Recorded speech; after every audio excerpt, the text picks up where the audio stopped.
अस्सलामुअलैकुम। मैं हूं साकिब रज़ा। आप देख रहे हैं टेक्निकल साकिब रज़ा यूट्यूब चैनल। दोस्तों, आज की वीडियो में आपको बताऊंगा कि GoDaddy से आप कैसे डोमेन परचेज कर सकते हैं। तो चलिए वीडियो को स्टार्ट करते हैं। वीडियो को स्टार्ट करने से पहले अभी तक आपने मेरा चैनल सब्सक्राइब नहीं किया, उसे सब्सक्राइब कीजिए और साथ वाले बेल के आइकन पर ज़रूर प्रेस कीजिए। आपने करना क्या है, आपने गूगल क्रोम जो है ओपन कर लेना है। उसके बाद आपने GoDaddy की वेबसाइट जो है ओपन कर लेनी है। GoDaddy की वेबसाइट ओपन करने के बाद आपके सामने सर्च बार आ जाएगी GoDaddy के वेबसाइट में। तो इधर आपने अपनी डोमेन का नाम जो है वो एंटर करना है। उसके बाद आपने सर्च कर देना है।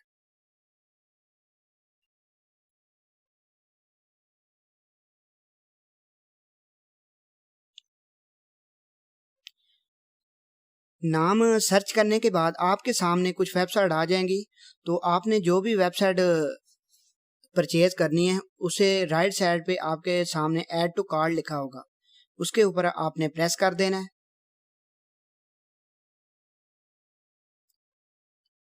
उसके बाद आपके सामने पेज आ जाएगा कि आपने 2 साल के लिए परचेज करनी है या 1 साल के लिए करनी है।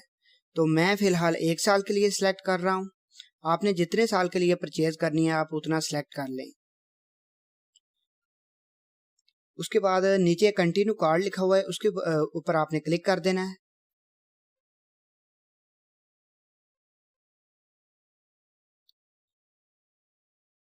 उसके बाद वो आपको नेक्स्ट पेज पे लेके जाएगा।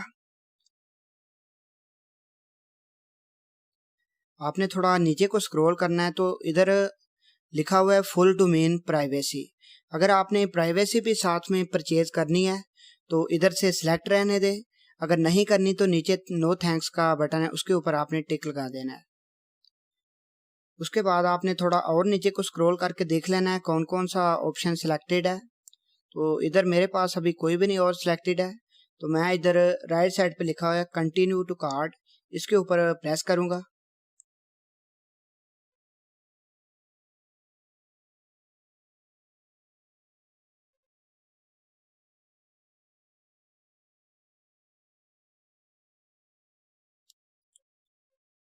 उसके बाद वो बोलेगा अकाउंट अपना क्रिएट करें।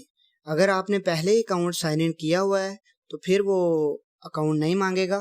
अगर आपने अकाउंट नहीं साइन इन किया हुआ तो फिर वो आपको बोलेगा आप अगर आपके पास पहले अकाउंट है तो आप साइन इन कर लें, अगर नहीं है तो क्रिएट कर लें। तो मैं आपको न्यू अकाउंट से परचेज करना सिखा रहा हूँ कि न्यू अकाउंट से कैसे हम परचेज कर सकते हैं। तो मैं अभी गूगल से लॉगिन हो जाता हूँ।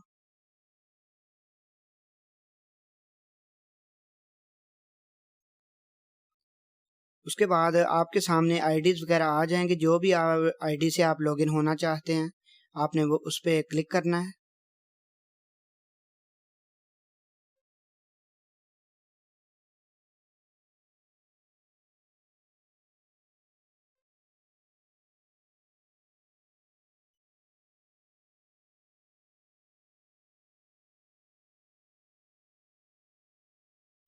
तो अभी आपके सामने जो है पेज आ चुका है। लेफ्ट साइड पे आपका बिलिंग इंफॉर्मेशन है, आपने इधर अपनी डिटेल वगैरह फिल कर लेनी है। तो मैं इधर फिल कर लेता हूँ।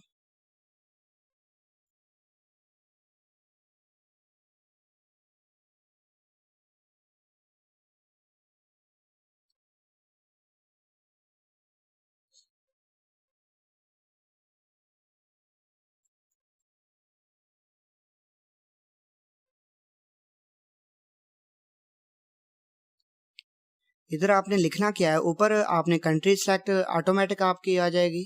उसके नीचे आपने अपना नेम लिखना है, उसके नीचे मोबाइल नंबर, उसके नीचे आपने एड्रेस लिखना है, उसके नीचे आपका स्टेट जो है ऑटोमेटिक सिलेक्टेड हो जाएगा। तो फिर आपने सेव कर देना है इसे।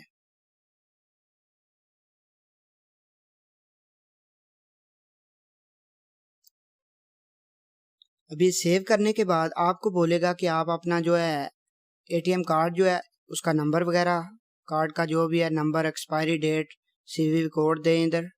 तो मैं इधर एंटर कर लेता हूँ। ऊपर आपने कार्ड नंबर दे देना है, उसके नीचे आपने एक्सपायरी डेट दे देनी है।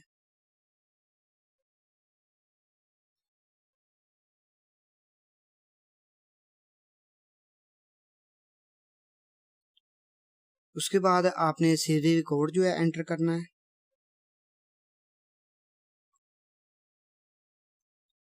उसके बाद नीचे ये टिक लगा हुआ है, लिखा हुआ है यूज बैकअप पेमेंट, तो इसे आपने अगर रखना चाहते हैं तो टिक रहने दें, नहीं तो आप इसे कैंसिल कर दें। उसके बाद नीचे सेव करना है आपने।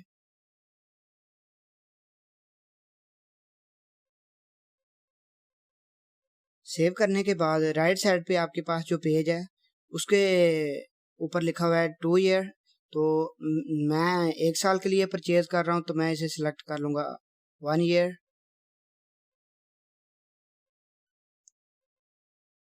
उसके बाद थोड़ा नीचे को स्क्रॉल करना है और नीचे लिखा हुआ है कंप्लीट परचेज, तो इसके ऊपर मैं प्रेस कर दूंगा।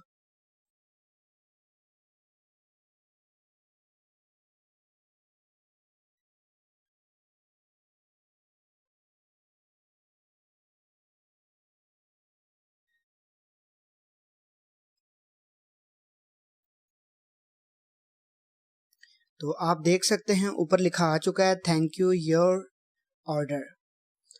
तो 4 रियाल और 57 हलाला जो है मेरी डोमेन का परचेज हो चुका है। तो आप देख सकते हैं कैसे हमने बिल्कुल आसानी से अपनी डोमेन जो है परचेज कर ली है। तो ऐसे आप भी ये मेथड को यूज़ करके अपनी डोमेन जो है परचेज कर सकते हैं।